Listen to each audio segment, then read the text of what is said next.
un poquito de ese proyecto. Él viene de Mas Garriga, están en Navata, en Girona, junto con Charo, que no anda por ahí. Y ellos tienen también otro proyecto polifacético más, como todos los que hay hoy aquí, donde su objetivo en realidad es más abstracto, bueno, en todos los casos quizás así, pero vosotros lo habéis plasmado muy claramente, que es la regeneración de ese hábitat, ¿no? Ese es su objetivo, no es producir pollo, no es producir fruta, es regenerar ese espacio y crear interacciones con personas que permitan pues que haya nutrición, pero también otros aspectos de la vida, el disfrute, en fin, otras cosas, ¿no? Entonces, bueno, me parece una visión también muy interesante y Pablo, por favor, cuéntanos un poquito qué es Mas Garriga.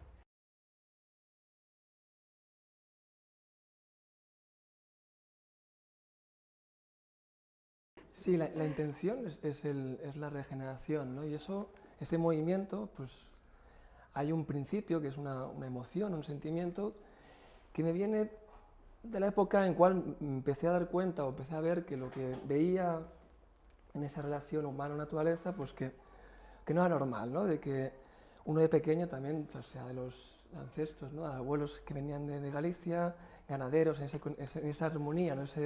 Como la sale, ¿no? Con ese cordón umbilical ecológico, ¿no? En el día a día, desde la alimentación, el tema de la comunidad, el cobijo, la energía. Y uno desde pequeño, pues cuando visita el Pineo, en la Galicia, ¿no? Pues conecta con esa belleza, ¿no? Conecta con esa armonía y conecta con ese fervor del que uno es parte, ¿no? Y luego a poco, pues uno se da cuenta de que esos son reductos, ¿no? Que son, sí, pues ahí puedes ir ahí y puedes vivir esa experiencia o esa sensación, ¿no? Pero cuando uno está donde vive, en el entorno, uno siente esa frustración, ¿no? Por un lado, esa frustración de esa belleza, pues se traduce en tristeza, ¿no? Y por otro lado, esa frustración es que aquello que uno ve y aquello que siente es derivado de la acción, ¿no?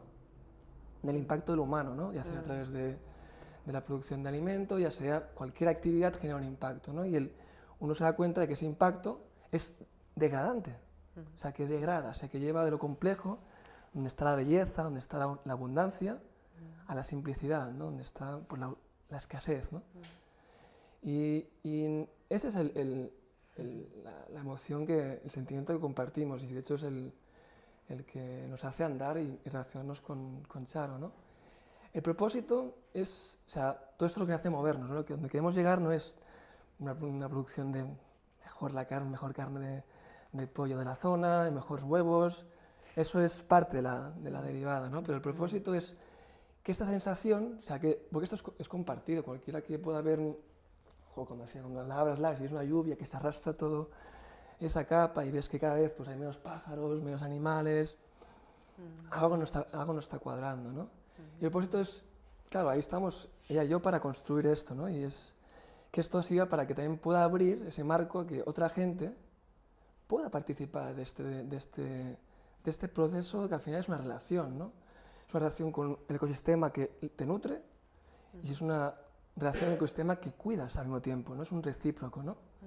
Y es también ese punto más, ¿no? De no solo la gente que están cuidando el alimento que te nutre, sino el lugar que están dejando mejor para sus futuras generaciones, ¿no?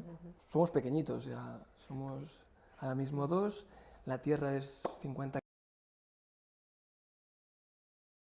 para toda la vida y ya empezamos, ¿no? Pues introduciendo todo el tema de frutales, introduciendo los animales, sobre todo porque partimos de una tierra que ha estado machacada, también como dice Satin, ¿no? Violada durante muchísimo tiempo. Y ahora mismo, si no haces nada, lo que sale es bien pobre, o sea, bien pobre, y lo que sale te indica de las condiciones que hay en el lugar, ¿no? Pues lo que un poco teníamos acordado tú y yo es hablar de un tema que Joel también habla bastante en el libro y que es un poco más controvertido de lo que hemos estado hablando hasta ahora, ¿no? Porque bueno, en primer lugar, hay una motivación cada vez más grande de muchas personas que están preocupadas por el medio ambiente, que quieren hacerlo mejor por nuestro planeta, que es una decisión súper loable y respetable. Y la mayoría de las veces la decisión se decanta hacia el veganismo y el vegetarianismo, ¿no? Ya hablando solo desde el punto de vista esta ética medioambiental, no una ética más moral de convivencia con otros seres, digamos, ¿no? Entonces, quería, Pablo, que nos contaras si realmente crees que decidir eliminar todos los alimentos de origen animal de la dieta es realmente lo mejor que uno puede hacer por el planeta, ¿no? Sería un poco así la pregunta. ¿Qué pasaría si excluyéramos todos los animales del ecosistema? ¿No? Cuando uno intenta pues, plasmar un hábitat, ¿no? Generar un ecosistema que pueda ofrecer la diversidad de nutrientes que uno necesita y la comunidad a la cual provees necesita, pues claro, si achicamos las animales ahora mismo, me viene como una... Es complejo, ¿no? La relación entre todos los seres, organismos en el ecosistema, solo que me viene... Imagínate, ¿vale? Una oveja necesita pasto, ¿vale? Ese pasto puede ser llantén, o sea, cualquier hierba, ¿no?